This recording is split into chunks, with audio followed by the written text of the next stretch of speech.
you're going to have to wait a little bit later in this hour to find out what you think about Nike pulling this shoe. Well, I'm itching now. I'm itching.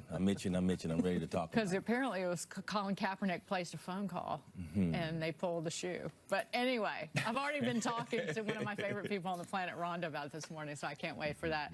But we want to check on the futures this morning because the S&P did hit a new all-time high yesterday. Refunds and more likely to owe money with their return. So that's middle class in some areas, but these are still individuals making six figures. Dystopian Mad Max-like nation of where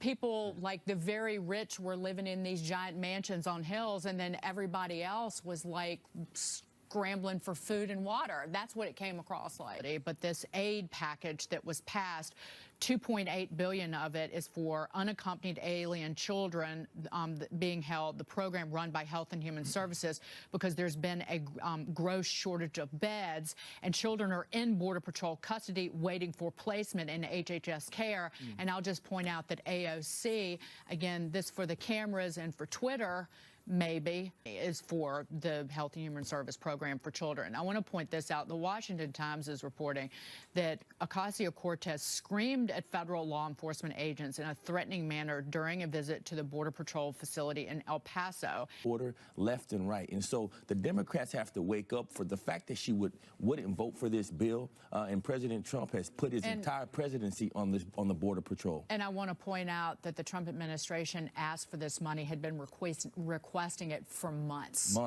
And it was finally, again, passed last week. I said it was the Washington Times, it was the Washington Examiner that was reporting that.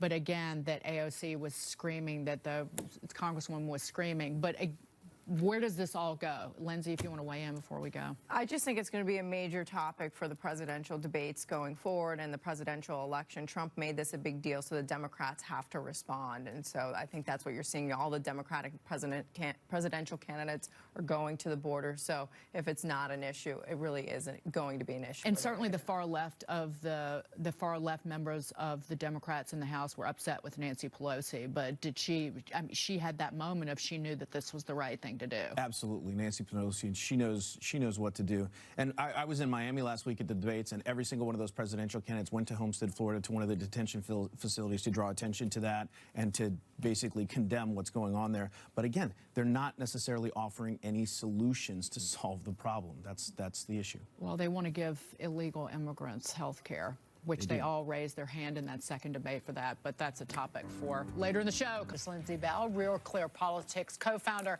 and President Tom Bevan, and the Brewer Group CEO, former investment banker, and former NFL star Jack Brewer. Welcome, one and all.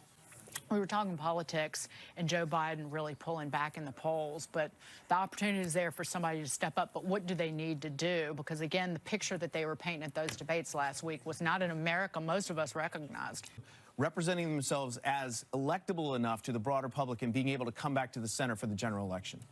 Yeah, it's hard to come back to the center, I think, after you've promised. It will be giving after you've raised illegal. your hand on television, right? I'm taking 160 million of you who have 180 million of you who have private insurance. That's going away. But maybe not the nominee, that person who wants to abolish private insurance. To our top story this hour.